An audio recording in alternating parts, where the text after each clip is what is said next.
Okay, we're going to remove the auger assembly and the bit. Loosen those up. So this is for replacing a auger motor on the original auger bit. So once we get the 10 millimeter bolts out, I'm going to pull the whole auger assembly out. As you can see here, we have the auger motor, auger bracket, and the bushing plate. So to remove the auger bit from the bushing, we have a set screw and another set screw on the opposite side, an 8 millimeter metric Allen wrench. You loosen that up, do the other one on the other side, and then this should pull right out, as you can see. Once you get it out, here's what the end of the auger looks like, with a little U-shaped channel. So let's say this is the new motor. Let's take this off so we know what we're doing here. And here's your parts. So right now, we got the new auger, the auger bit. We're going to put the bushing plate back on. So we're going to lock that into position here.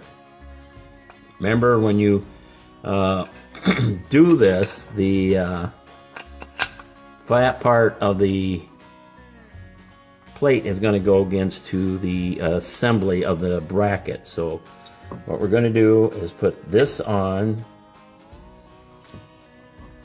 like so. As you can see, the roll pin, the notch, then we're just going to set the plate into the correct position.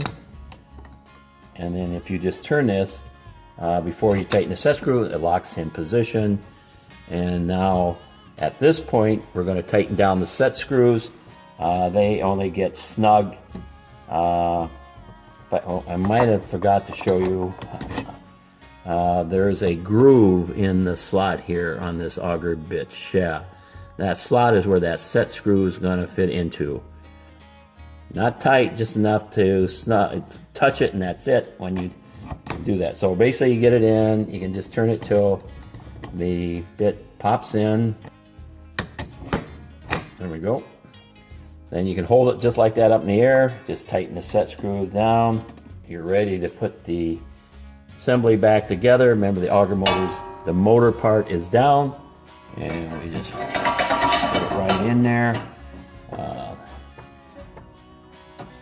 There's two nipples, one on each, one on the top, one on the bottom on this side, that compresses together. Hold your finger and then reinstall the bolts, and that's all there is to that.